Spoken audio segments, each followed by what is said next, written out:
Welcome back. Ron DeSantis and Gavin Newsom are set to go head-to-head in a televised debate tonight. The governors of Florida and California are facing off in a challenge more than a year in the making. Meanwhile, President Biden is taking on MAGA Republicans in his bid for re-election.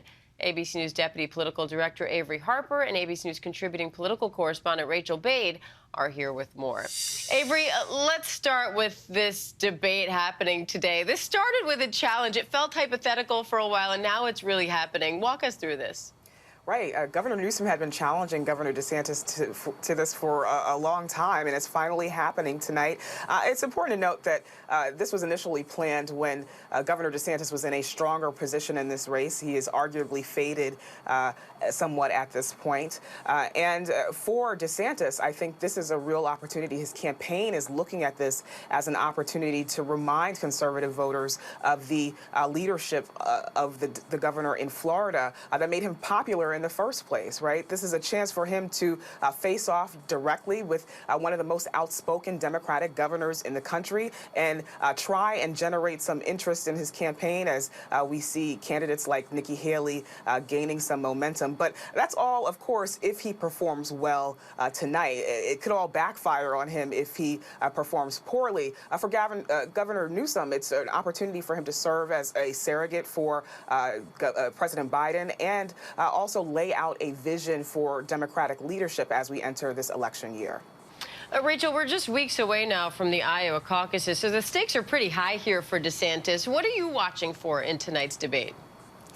Yeah, Diane, it's interesting that he's even doing this because it seems like he has more to lose than to potentially gain here. Let's say that he comes out of this debate and he has a couple of really good moments. I mean, this is a debate that, of course, us political junkies are very much going to be watching, but how many people around the country are really going to be tuning into this? So how does that help him in a campaign where he's losing momentum, losing donors, and going down in the polls? On the opposite side of things, you know, if there's a viral moment where he is just being owned by Gavin Newsom, that could go viral. Republicans could pick it up and say he's not ready to be the nominee. It could really hurt him. And keep in mind here that Gavin Newsom, he's an excellent debater. He has actually gone on Sean Hannity's show before, gone up against him.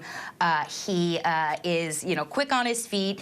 DeSantis, on the other hand, is a mediocre debater. I mean, if you looked at his debate performances over the past few Republican debates, a lot of people weren't sure if he did very well there. And he's also avoided, for most of his time as a governor and his time as a candidate, he's avoided tough questions in tough interviews. So you can see how something like this could actually really undercut him. And it's hard for me, at least, to see how it would really hurt him in terms of gaining new momentum.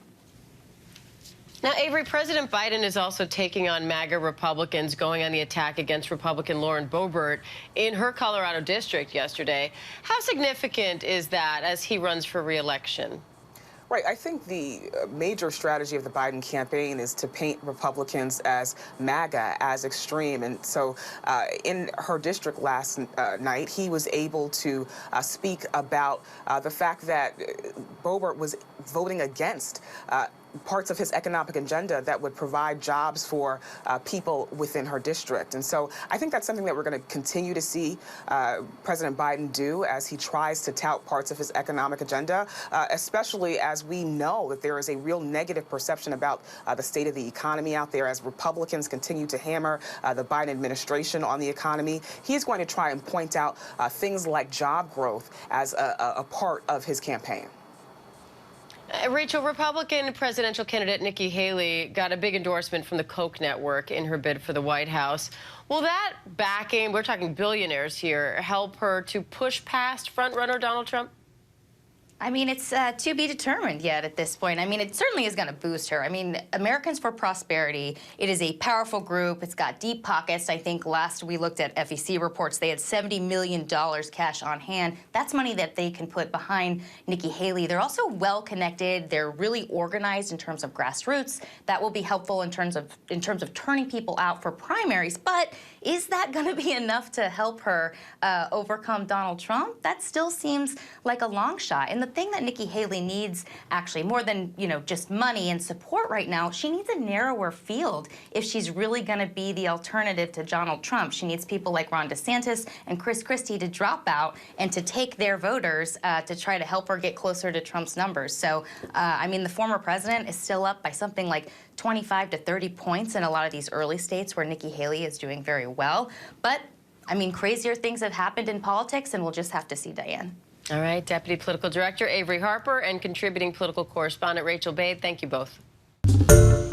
Hi, everyone. George Stephanopoulos here. Thanks for checking out the ABC News YouTube channel. If you'd like to get more videos, show highlights, and watch live event coverage, click on the right over here to subscribe to our channel. And don't forget to download the ABC News app for breaking news alerts. Thanks for watching.